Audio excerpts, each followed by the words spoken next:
Panginoon, sa oras ito. Salamat, Father God, for another opportunity na makapag-train, Lord God. Lord, I pray, Father God, for your Holy Spirit, Lord God, na kami inyong samahan. Hayaan mo, Panginoon, na anuman yung mga bagay o salita na marinig ng bawat isa. Hayaan mo, Panginoon, na ito ay tumago sa kanilang puso, Panginoon. Salamat po kayo patuloy na maitaas. In Jesus' name we pray. Amen. Actually, yan yung pag-uusapan natin. Yan yun, yung apat na tanong. Okay, sige. Sabi nga, ano nga daw ba yung faith o pananampalataya? Ano nga daw yun? Sabi natin, Lilian. Lilian, sabi mo nga? Faith. Kanina? Nagagawa yung mga bagay na unexpected. Yan. Pero sabi nga sa Hebrew 11 verse 1, now faith is being sure of what we hope for and certain of what we do not see. Sa Tagalog, ang pananampalataya ay pagtitiwala na mangyayari ang ating mga inaasahan at katiyakan tungkol sa mga bagay na hindi nakikita. So, alam mo may expectation ka, pero hindi mo pa alam kung ano. Yan. Pero meron kang inaasahan. Sabi nga, through faith, so sa pamamagitan ng pananampalataya, ang ating relasyon sa Diyos ay lumalakas. Diba? So, diba, sabi nga, everyday kailangan yung faith natin nagle-level up. So, bakit? Upang tayo ay makagawa o magagawa nating magtagumpay sa lahat ng ating mga pangarap. Diba? So, yung vision, diba? From the start, nag-usapan natin ng vision. So, paano mo nakikita ba yung vision mo? Diba? Ba nakikita, napapangita natin na ito yung mangyayari. Pero, yun yung inaasahan mo, pero hindi mo pa nakikita, ibig sabihin, hindi pa nang yayari. Pero, alam mo, namang yayari. So, yun yung pananampalataya mo. Okay, so what does faith do? Ano nga ba ang nagagawa ng isang pananampalataya? So, una, faith help us understand the origin of all things. So, ang pananampalataya daw, ito yung nagagawa nating maunawaan yung mga bagay mula pa sa simula. Yan. So, ano kaya ibig sabihin no? So, everything began in Him and everything will return to Him. So, ang lahat ng bagay na nilikha ng Panginoon ay sa Kanya nagsimula at sa Kanya din babalik. Diba? So, yun yung origin. Totoo naman, diba? Sabi nga ni Job, sino nakakalala kay Job? Diba ito yung mayamang tao na sa isang iglap, nawala lahat. Diba? Even siya, nagkasakit siya. Pero sabi niya doon, hubad akong nilikha, hubad din akong babalik sa kanya. So siya, naniniwala siya, sa simula pa lang, naiintindihan niya na siya ay naggaling sa Panginoon, siya rin ay babalik sa Panginoon. So yun yung nagagawa ng faith. So ano pa? Faith in Jesus is the key that allows the believer to have victorious life. So, susi daw. Ang pananampalataya ay isang susi para tayong mga nilikha o tayong mananampalataya ay magkaroon ng victorious life. Ano ba yung victorious life? Buhay na matagumpay. Diba? So, hindi tayo failure. Tayo ay victorious, matagumpay. So, but faith is only released. So, nangyayari lang ang faith kapag taos-puso tayong lumalapit sa Ama, diba? Pag taos-puso daw tayong lumalapit, naniniwala, at syempre, nagbabasa ng Kanyang salita. Lang. Doon lang tayo magiging victorious kung tayo'y naniniwala. Kapag taos-puso tayong naniniwala, lumalapit at lumalakad sa Kanyang presensya. And then, it helps us believe in God. So, yung faith, yung pananampalataya, tinutulungan niya tayo na maliwala sa Panginoon. Diba? Sabi nga, kung walang pananampalataya, wala. Hindi natin mauunawaan. Ano ba yung nangyayari? Sino ba ang Panginoon? Sino ba ang Diyos? Ano ba si Kristo?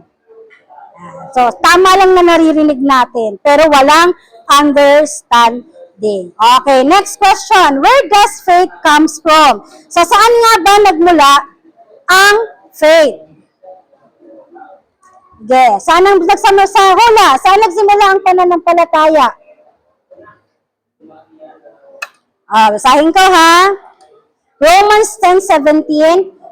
Kaya't ang pananampalataya ay bunga ng pakikinig.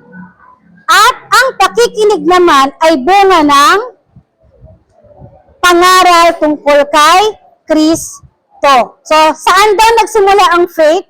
Ito ay bunga ng pakikinig. Diba, sabi nga ni Kuya Jano kanina, diba, faith comes from hearing and hearing the word of God.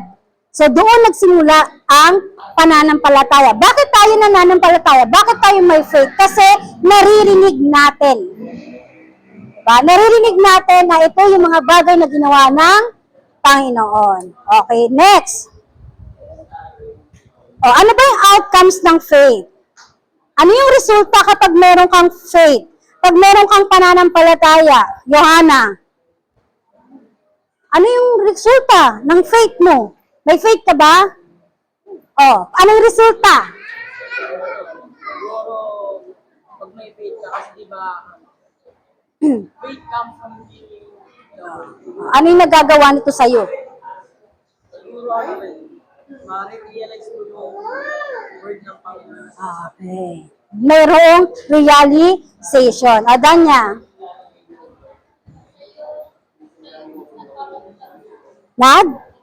Nagpapatatag.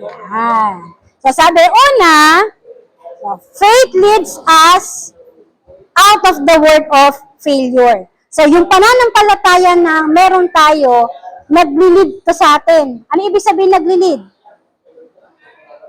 Ay ibig sabihin yan, gumagabay sa atin mula sa para tayo ay maalis sa mundo ng failure. Diba? So, ano pa? Failure, defeat. So, ano pa? So, yun daw yung outcomes ng faith. It leads us out of the world of failure and defeat. Inaalis na tayo sa mundo ng pagkatalo, yan, defeat, failure, yan, pagbagsak. So para saan? So we can enjoy the success and prosperity that God has reserved for those who love Him. So, syempre, kapag wala tayo dun sa mundo na sabi nga, we are victorious. Diba? Kapag meron tayong faith, yun yung pangahawakan mo, na I am victorious, I am not a failure. Diba?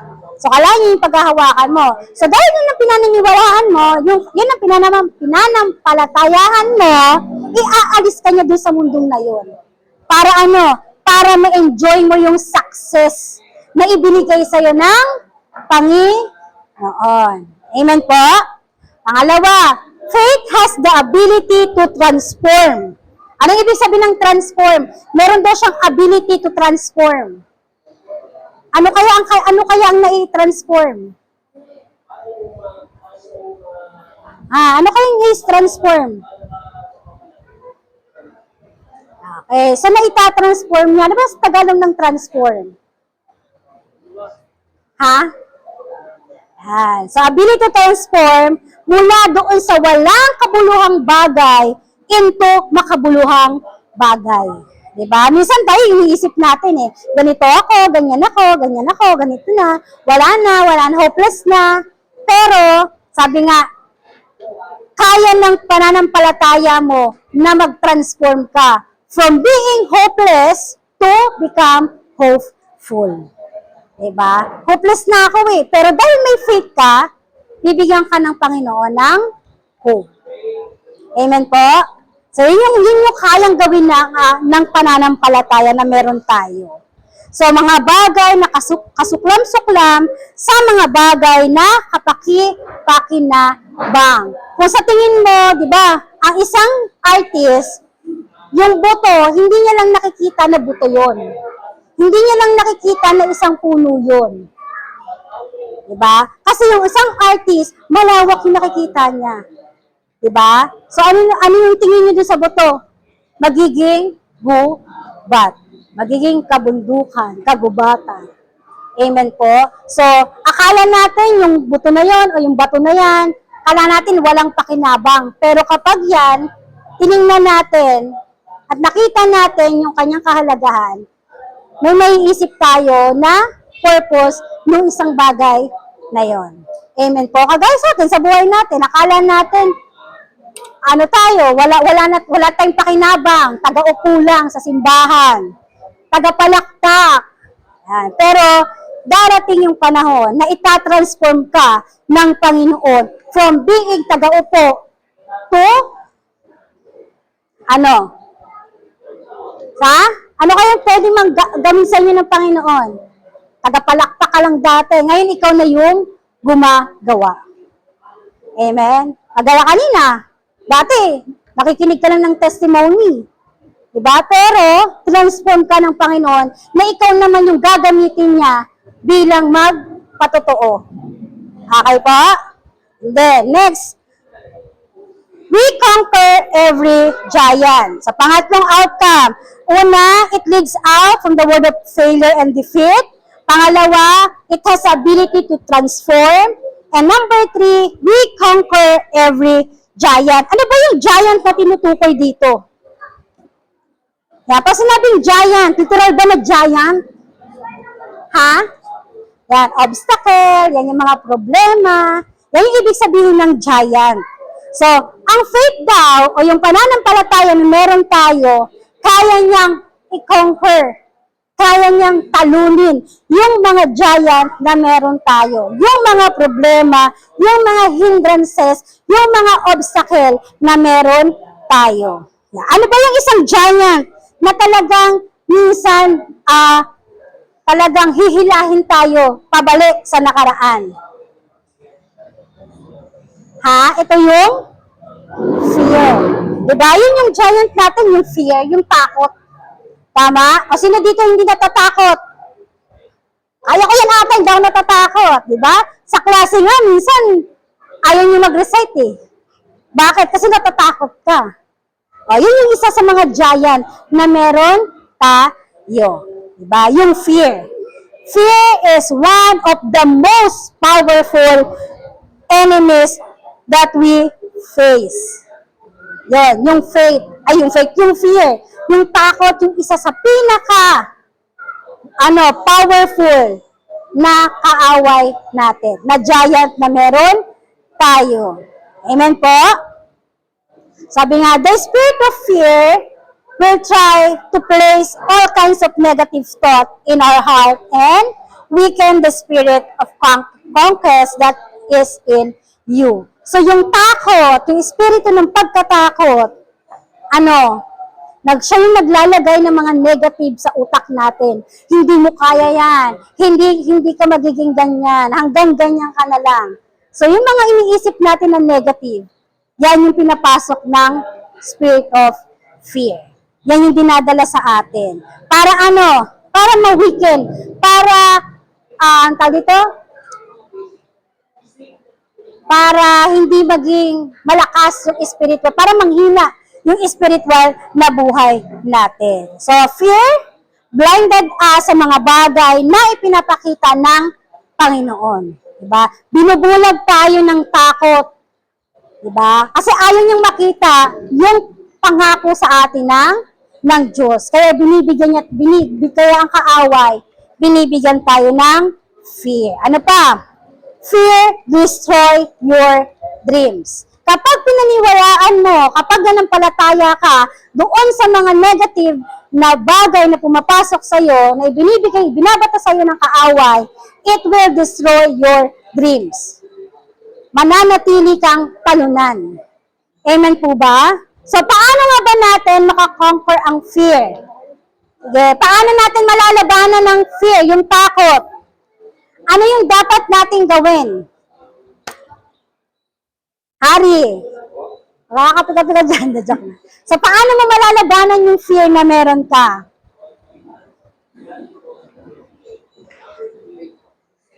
Paano? Oh, give me some example, Chos.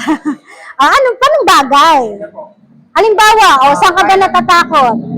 Ano ba yung takot na meron ka? Ano po?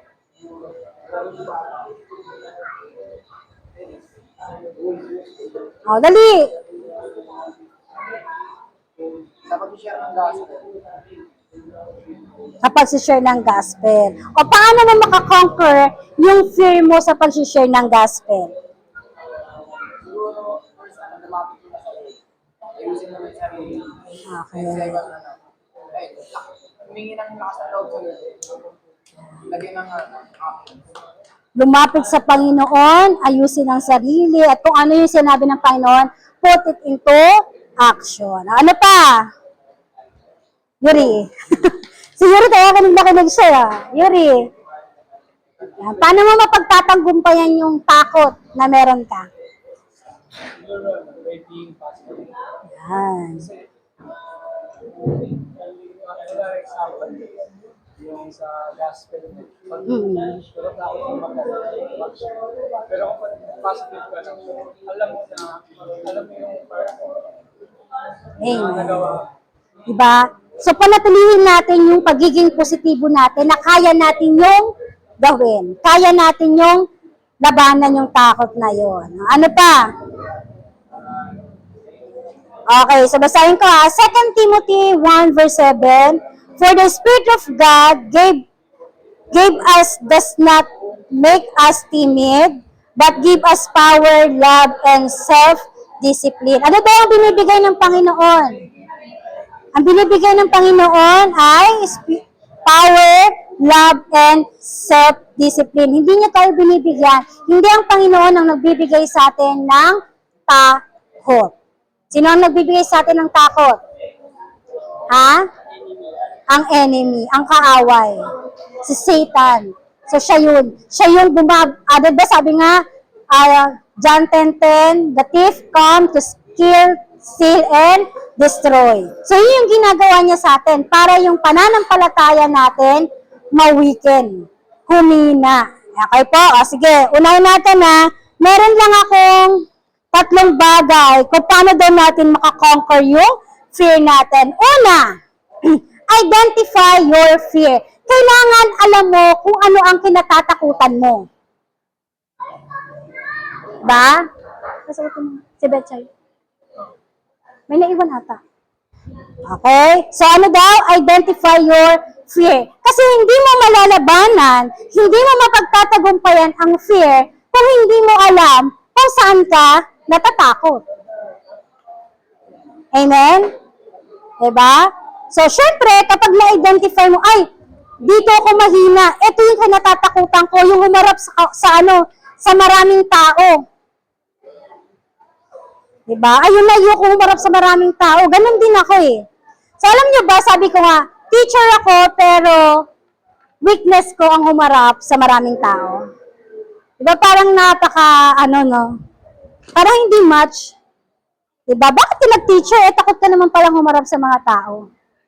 Yan. So, yun yung isang bagay, yun yung isang takot na meron ako, yung humarap. Ayoko nga ng apply ng trabaho kasi ayoko nang ini-interview eh. Diba? Kasi syempre nakakakaba pag ini-interview ka. Diba? Yan. Pero sabi nga, identify your fear. So, dahil na-identify ko yung fear na meron ako, ay takot akong humarap sa tao. Takot akong magsalita sa harap ng tao. Yan. Pangalawa, so dahil na-identify ko na yung fear ko, pangalawang bagay para ma-conquer mo to is confront it. Harapin mo. Diba? So, kailangan mo na ang fear is, ano ba yun? Diba? Alam naman natin yung fear is an enemy tactics. Tama? Taktika yun ng kaaway. Para maging failure tayo. Pero dahil alam nga natin, yung taktika yun ng kaaway, sino makakatalo sa kaaway? Ang Lord. Tama? So, paano ko kinonfront yung fear of public speaking? Diba? Takot ako magsalita eh. Pero teacher ako. Diba? So, paano ko siya ginawa? Because of the self-confidence na binigay sa akin ng Panginoon. Yun yung hiningi ko. Lord, takot ako eh. Takot ako magsalita. Takot akong mamali. Takot akong ma-judge kung anong sasabihin ko. Yan. Pero syempre, ito yung fear ko. Kailangang harapin ko. Sa papaanong paraan. Yan. Una, nag-asa ko sa Panginoon ng courage. Lord, bigyan mo ako ng tapang to speak in front of many people. Kasi kaya ko lang harapin yung kinder eh. Diba? Kasi kinder yung hawak ko. So sila lang yung kaya kong harapin. Diba? Paano pag yung mga nanay na? Diba? Kaya every time nahaharap ako sa maraming tao, lagi ako ang una kong ginagawa is nananalangin talaga. Nag-aasa ko sa Holy Spirit na bigyan niya ako ng self-confidence. Nabigyan niya ako ng courage. Nabigyan niya ako ng wisdom kung ano yung mga bagay na sasabihin ko. So sabi nga, the spirit of fear cannot defy the power of the word. Hindi kayang talunin ng espiritu ng takot ang salita ng Panginoon. Diba? Nabasa niyo ba yan nung tines si Jesus Christ ng kaaway? Diba? So, diba lahat ng sasabihin ng kaaway, tingnan mo yan, lahat ba yan nakikita mo? Diba? Meron dun, diba? Pero nasabi niya, hindi lamang sa tinapay nabubuhay ang tao, kundi sa salita ng Diyos. So, dapat meron tayong ganun. Meron tayong power na gamitin ang salita ng Diyos laban sa spirit of fear na pinapasok sa ating utak. Sa ating utak at sa ating puso. Confront. Kailangan mong harapin yung takot na meron ka with the help of the Holy Spirit. Kasi kung ikaw lang yan, hindi mo magagawa. Makikita mo na lang yung sarili mo na nag-walling, ayoko na. Yan. Bakit? Kasi hindi ka dumaan sa tama. Kaya ko to. Bigla ka na lang susugod sa gera. Diba? Hindi ka naman handa. Yan. Kaya kailangan, once you confront your fear, you ask the Holy Spirit to give you courage, to give you self-confidence, and to give you wisdom. Kung paano mo tatalunin yung fear na meron ka. And then last is, stay strong in your faith. Siyempre, yun nga. Paano ba natin pananatalihing malakas ang ating pananampalataya? Dito tayo mag-e-end. Paano mo mapapanatiling malakas ang iyong faith? Yan. By hearing and hearing the word of God. Sa paanong paraan? Devotion. Isang bagay para mapalakas mo yung faith mo is to have as a time to hear the voice of the Lord. So, paano? Hindi lang lagi kang nagpe-pray. Diba ang prayer nga is a communication. So, once sinabing communication, two-way yan. Hindi ikaw lang yung magsasalita. Yung Lord, ito, ganyan. Sinabi mo sa Lord, Amen. Close mo na agad sa Amen. Hindi mo inantay na marinig o hindi mo hinayaan na babakinggan mo yung salita ng Panginoon. May gusto pala siyang sabihin sa'yo. Close mo na, Amen. Bakit? Dahil antok ka na. Dahil na-comply mo na. Lord, nagawa ko na itong mga step. Diba? So sabi nga, from hearing and hearing the word of God. Yan. So, para ma-practice nyo yung hearing and hearing the word of God through your devotion, through your personal time sa pananalangin. Amen po? So ano pa? Siyempre, sa pagdalo ng mga gawain. Pag-attend ng cell group, pag-attend ng mga service. So yun yun. Amen po ba? Sa tandaan, ano daw yung bagay na kailangan natin para ma-conquer your fear? Identify natin yung fear na meron tayo. Confront and stay strong yung ating pananampalataya. Yan lamang po. God bless.